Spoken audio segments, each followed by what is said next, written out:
Speeding Bulletin. My name is Steve Younis from supermanhomepage.com. This is all Superman related news that happened during the week October 28th to November 3rd, 2011. Henry Cavill participated in a number of interviews this week to promote the upcoming release of his new film Immortals on November 11. CBS 19 in Cleveland had the chance to speak with him and asked him what it was like when he put on the Superman costume for the first time. The first time I had it all on with the cape, I deliberately didn't look in the mirror as it was going on because I wanted to have that sort of turnaround moment. And probably one of the best moments of my life, to turn around and realise that I'm Superman. He also told MTV how relieved he is that fan reaction to him being cast as Superman is overwhelmingly positive. He said, "It's wonderful to have all the people online going, 'This is great, this is amazing, I can't wait, thank goodness it's him.' It's wonderful, so thank you to everyone out there, I do appreciate it." We've seen dozens of photos of a shirtless Henry Cavill filming an action scene for Man of Steel, and now this week we also got video footage of that location shoot in Vancouver. Issue number 26 of Sci-Fi Now magazine, available now, has a feature interview with Henry Cavill in which Ed Gross asks him about Man of Steel. Cavill talks about his physical transformation for his roles both in Immortals and Man of Steel. You can read part of the interview at comicbookmovie.com. Henry Cavill is scheduled to appear as a special guest on The Tonight Show with Jay Leno on Monday night, November 7th. The Tonight Show with Jay Leno airs on NBC in the US at 11:30 p.m, but check your local TV guide to confirm the time. Michael Shannon also participated in a few interviews this week to promote his new film, Take Shelter. Empire.com asked him whether we'll hear the words kneel before Zod in Man of Steel, while DigitalSpy.com asked him about his fight scenes with Russell Crowe. He was trying to fight me, or he was trying to Twitter. He was trying to do something. I don't know what he's trying to do. No, me and Russell, we get along real well, actually. He's a really nice fella. In regards to his Zod costumes, he told Entertainment Weekly, "There's two different modes. There's something that I have to wear a motion capture suit for, because if I actually wore it, I wouldn't be able to move. And there's another thing that I wear that's an actual costume. It's pretty simple." Sanity in Australia is currently running a Superman-related DVD Blu-ray promotion. Simply purchase any two DC Comics titles on Blu-ray or DVD via their website, and you will receive Superman Shazam: The Return of Black Adam on DVD for free. The offer runs until the end of 2011. Visit sanity.com.au to take advantage of this offer. In TV news, Cartoon Network and DC Entertainment have released the episode description for Failsafe, this week's new episode of the Young Justice animated series. In this episode, the team faces the ultimate challenge when they are forced to replace the fallen Justice League during an alien invasion. Failsafe airs tonight, Friday, November 4th at 6:30 p.m. on Cartoon Network. Look for our episode summary and review early next week. Warner Home Video has announced the upcoming release of Young Justice Season 1 Volume 3 to DVD. The DVD will include episodes 9 to 12 of the first season of the animated series, Bereft, Target, Terrors and Homefront. Young Justice Season 1 Volume 3 will be released on DVD on February 21st, 2012. DC Comics announced that fan favourite artist Nicholas Scott will be joining the Superman creative team, providing art for issues 3, 5 and 6. Jesus Marino remains the series' ongoing artist, illustrating issue 4 and returning for the issue 7 debut of new writers Dan Jurgens and Keith Giffen. DC Comics announced the release of Batman Noel, an oversized original graphic novel by writer-artist Lee Bermejo, in which Superman plays an important part. Wired.com has a couple of preview pages involving Superman, who takes a dark night on a Dickensian trip through his conscience. Batman Noel is on sale now. Superman comic books we reviewed this week included Superman number 2, which was reviewed by Adam DeChannel, who gave it a 5 out of 5, saying, "There is so much here that there doesn't seem to be enough pages to tell the story." While Sean Morrissey reviewed Teen Titans number 2, saying, "A lot of the fun is still present in this issue, but there's a jungle of bad dialogue we have to mow through to appreciate it," and he rated it a 3 out of 5. Superman comics available this week from November 2nd include Action Comics number 3, which is available in both a variant cover and a variant black and white cover, and Superman Return of Doomsday trade paperback. In other news, Warner Brothers Consumer Products with DC Entertainment announced this week that it has extended its relationship with Mattel. The The new multi-year agreement allows Mattel to continue as master toy licensee for the complete universe of DC Comics characters. As part of the ongoing relationship, Mattel is set to develop a toy line for the Man of Steel movie in 2013.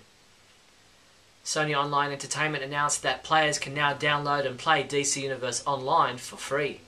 As of this week, all PC and PlayStation 3 players can create their own legendary superhero or villain and join forces with their favourite DC Comics characters, including Superman, Batman and the Joker, to either save or destroy the planet. American fans may want to check out their local grocery store for Reese's Peanut Butter Cups and Kit Kat bags that feature the Justice League with character logos on the individually wrapped pieces of candy. The Superman homepage Super Trivia quiz has been updated for another month. The 3 questions we're asking you this time around are: in the 2001 comic books when Lex Luthor became President of the USA, who did he choose as his Vice President? In the animated movie Superman Batman Apocalypse, what is the first piece of clothing Kara wears on Earth? And in the 1950s Adventures of Superman TV series, what type of 4-legged animal discovers Superman's secret identity? If you think you know the answer to all 3 questions, come by the site now to submit your entry. Don't forget our next Radio KAL live broadcast will go live at 8:30 PM Pacific Standard Time in the US on Monday, November 7th. That's 8:30 PM for the first time. You can listen in or participate as a caller no matter where you are in the world by going to supermanhomepage.com/live. That's all the Superman news there was for the week October 28th to November 3rd. I'm Steve Younis from supermanhomepage.com. Great Scott! Great Scott! Great Scott!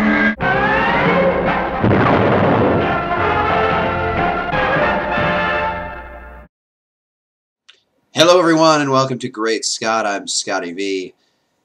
It's good to see you. Today I wanted to talk a little bit about Amy Adams as Lois Lane. I've heard many things. I've heard things varying from she's an Oscar-winning and Oscar-nominated actress, she'll do a fantastic job, to she's cute, I like her, but not for Lois, to what a horrible casting decision. Now you're going to hear this with any actor that's ever cast in any iconic role that people are already familiar with before the movie is cast. Sometimes when you're casting an original movie with characters no one's ever heard of, you're really not going to have that issue. The issue only comes in when it's well-known characters, such as someone playing Perry White who isn't the normal character type that we associate with that character. Now the issue with Perry White can be a slightly larger one because it does change the character completely from what anyone has ever seen him as before. He can still be the same type of person, so it's not that big of a deal. But with a woman, with her hair being red, that seems to be the biggest issue with Amy Adams. Now, she is very cute, but we have seen her be kind of a fighter in the movie The Fighter, even though the title wasn't about her. All the women and men in that movie kind of had a toughness to them. They weren't going to take any crap from anybody, and Amy Adams' character was no different. She stood up for her man, she stood up for herself, she stood up for everyone else in the movie, and she was very tough. She definitely had an edge to her, which is necessary for a character like Lois Lane. She was also, it was an award-winning performance. It was critically applauded, and everyone loved it. So I certainly have no issue with her ability to play someone with an edge. But on the other side of the coin, she can also be very, very cute, and she's very, very pretty. 2 other things that I think are highly desirable when casting a Lois Lane. Now, what I did want to mention, though, was what if on this week of Halloween we were being played a trick on? What if they were masquerading us? What if Amy Adams wasn't actually cast as Lois Lane, but we were told that she was so that they could keep something under wraps? My problem with the entertainment industry nowadays is that we can find out everything 2 days before it's released. We just go online, we find out about it, we read about it, we know everything, we've seen everything.